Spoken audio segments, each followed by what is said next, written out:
Hello, everyone. So because of what I do, sometimes people think that I'm some kind of expert on theology or the various contradictions in the Bible. That's not true. I don't know much about the Bible at all. In fact, most of what I know about the Bible I learned from the children's Bible. It had that kind of fake leather cover. I don't know if they published that down here, but I got it as a gift one Christmas, and I was going on vacation. I don't know, I was about 12 years old, and I decided, all right, I'll read the children's Bible, and we were out in Utah, somewhere in the desert. It was hot as flats, kind of like the outback out here, and it felt very biblical, you know? So it was a good read at that time, and I'm thumbing through the Bible, and I get to the part where God tells Abraham to kill his son. I'm sitting back looking at my dad in the driver's seat and thinking, well, I hope he's not too God-fearing, because they tell me that this is a good thing. And I'm thinking, well, it doesn't look too good from my perspective. So that was my first time where I really looked at the Bible and said, gee, I've got kind of a question about that. Well, I'll leave the question to other philosophers and theologians, but that's a story. It's this ancient story. I think it's an important story for all of us to know. It's part of the world's culture. But I want to tell you a true story from the 21st century in the United States of America. There was a little girl. Her name was Amia White. And Amia was 2 years old. And like most 2-year-old kids in the United States of America, Amia White attended child care. And as it turns out, they lost track of little Amia White, and she was left alone in a van in the sun in Alabama in the summertime for 2 hours. And little Amia White died alone in that van. And on the outside of the van were painted the words, Holy Church, because Amia White attended a religious childcare. And I want you to picture two childcares side by side in the state of Alabama, one secular, one religious. The secular childcare has to obey food safety regulation, medication segregation, child staff ratios, child training, all the health and safety laws that apply to the child cares for secular child cares do not apply to religious child cares in that state. 13 states have some form of exemption for religious child cares simply because they are religious child cares. And it's hard to even find out whether children are in safe situations. In the state of Alabama, they don't even have inspections of the religious child cares to know what is happening with the most vulnerable people in our society. I want to tell you another true story from the 21st century in the United States of America. There was a girl named Jessica Crank. Jessica was 15 years old, and Jessica had a tumor that was growing on her shoulder. Now, it was a perfectly treatable tumor with modern medical science, except that Jessica's mother didn't believe in modern medical science. She believed in the Epistle of James. And in her state, they'd gone to the legislature and passed a law that said there's greater leeway for so-called faith-healing parents to medically neglect their child. And so the tumor on Jessica's shoulder grew and grew and grew until it was literally, not figuratively, literally the size of a basketball on this girl's shoulder. She suffered horrible, agonizing pain for weeks on end, and then she died. That happened in the 21st century in the United States of America. Now, you might say to yourself, as citizens of Australia, boy, I'm sure glad I don't live in America. Phew. How crazy those people are over there. And as an American, I understand where you might have that perspective. But I want to give you somewhat of a different perspective that springs from my book. And that is that if you went back in time to 1968 or so in America and said to anyone on the street, what is the political power of the religious right in the United States? And the answer would be nowhere, zero. They had no leverage. Barry Goldwater, who was the leader of the far-right movement in the United States, Mr. Republican, Mr. Conservative, he said, and I am quoting, "I have no respect for the religious right, close quote. Barry Goldwater would have had zero chance in the Republican primary of 2012. They worked hard, the religious right. We must say, we have to tip our hat to them in a strategic sense. They particularly focused on the schools, on the school boards, on the parent-teacher organizations and local government, and they worked their way up, but this took decades, to where you had a president not too long ago, George W. Bush, who said to the president of France that he was making decisions about whether to invade Iraq based upon the Book of Revelations. Well, religious right, it doesn't please me, but strategically, well done and unexpected from an American perspective back in the late 1960s or early 1970s. Now I want to have you consider some examples of issues from this country today. There is a school in Australia that receives 86% of its money from you, from the taxpayers of Australia. And this school, a religious school, expressly religious, teaches that the reality of eternity of hell exists to children in school, and they teach that the world was created in 6 24-hour days. There's another school receiving taxpayer funds in this country that teaches Darwin because they want to refute it. They also attack what they call, quote, scientifically ridiculous theories of ice ages and glacial epochs. Another school in this country that receives your tax money says that they want to train students to be, quote, soldiers of the king and equipped to, quote, do battle for the Lord in a world which rejects his laws and his dominion. 78% of the money for that school comes from you, from the taxpayers of Australia. You know, in Australia today, and it's sort of a gradual trend that we've observed, 40%, not almost 40%, of Australian secondary schools are situations where children are attending schools that are religious private schools. 90% of that group are Christian schools. And since the mid-1990s, the fastest growing group within that large category are fundamentalist schools, and schools that espouse a fundamentalist viewpoint. Now, also, in Australia, you have special religious education. This is in the so-called government schools.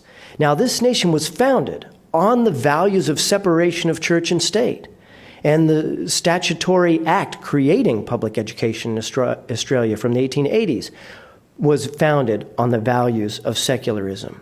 And that concept is a uniting concept. It brings all people of all different religions or lack of religion together under one umbrella for the greater good of the society. But so special religious education has a different effect because literally it says, okay, in the vast majority of cases, here are you kids that want to participate in this Christian program on the school campus, on the school grounds, with tax money.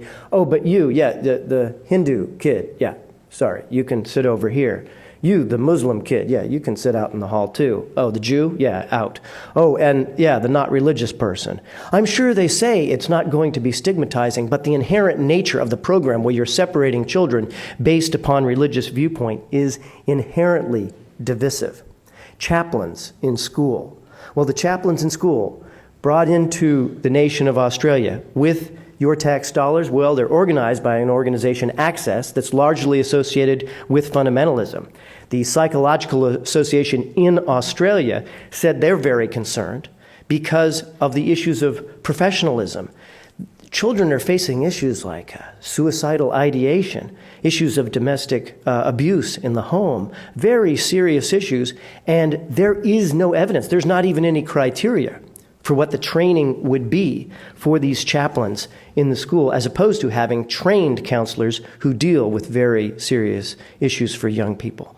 All of these things are true in Australia, and I understand.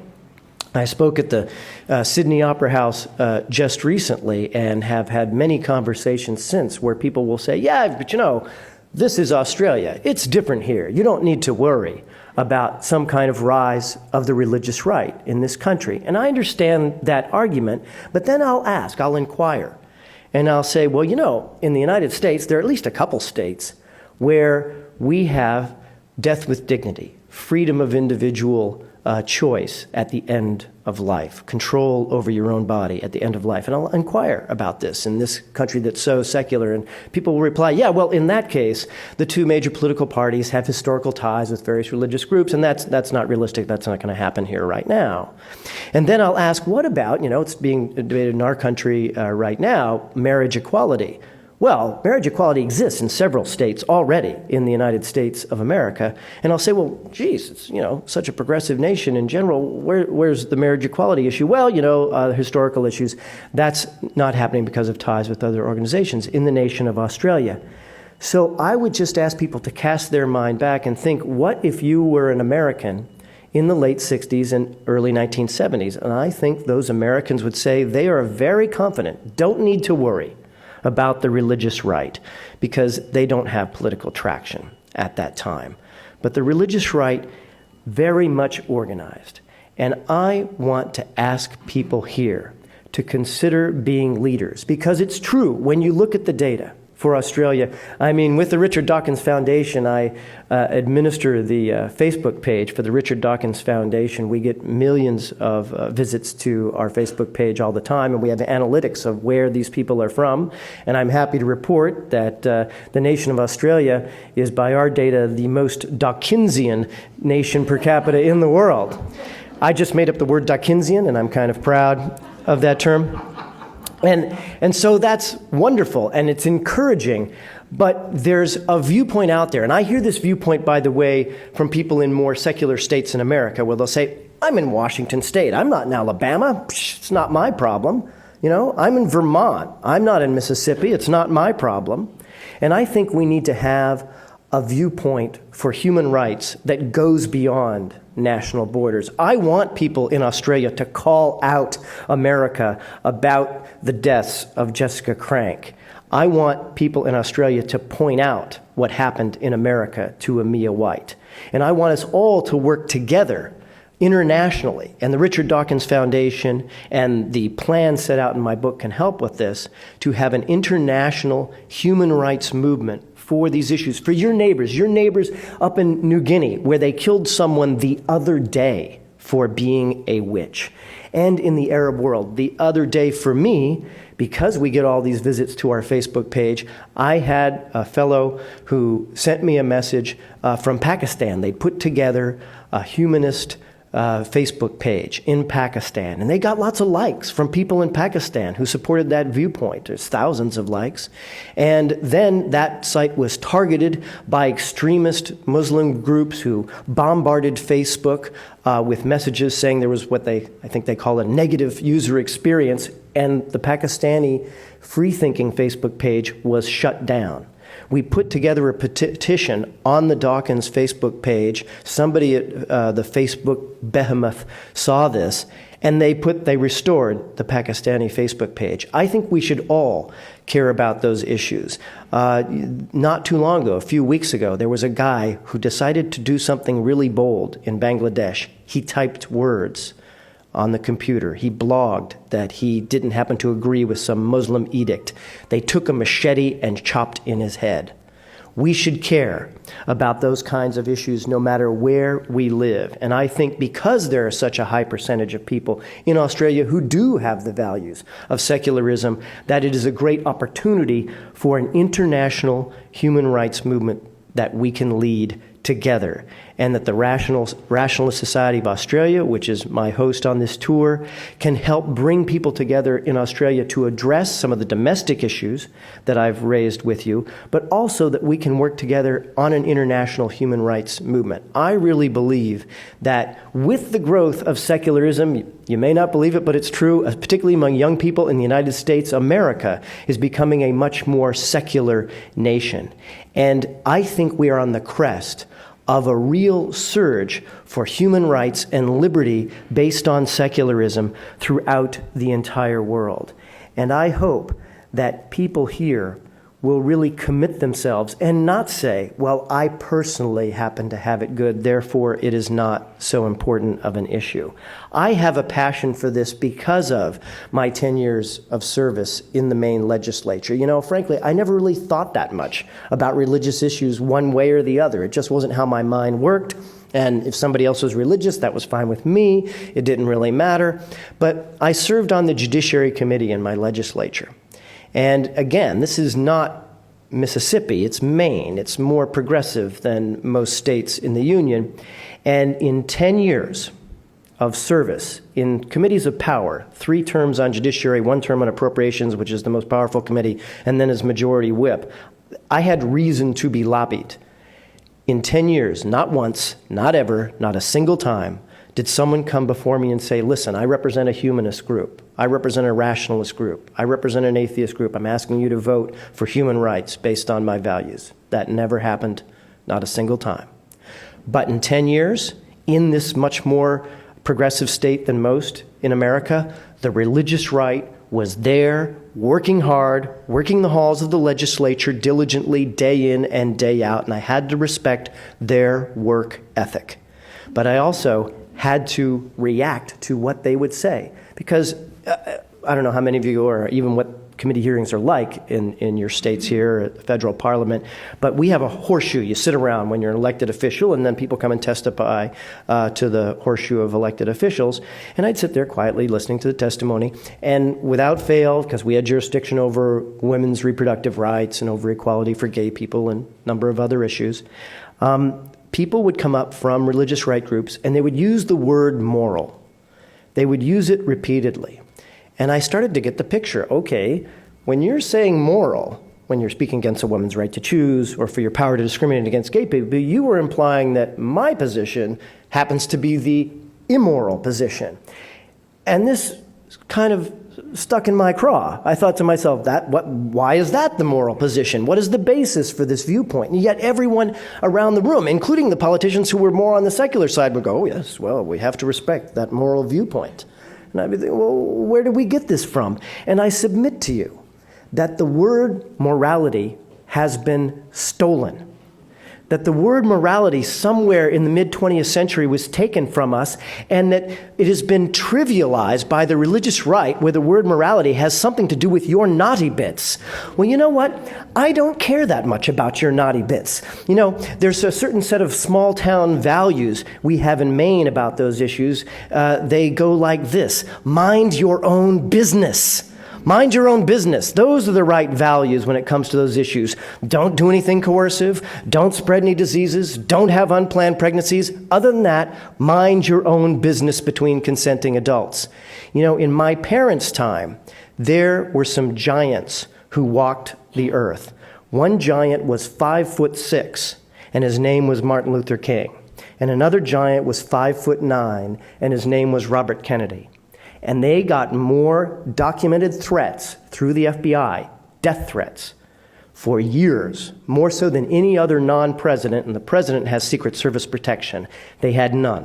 And they went out every day knowing what they were risking, and they took that risk. And when they used the word morality, when they used that word, they were talking about the people who were left out.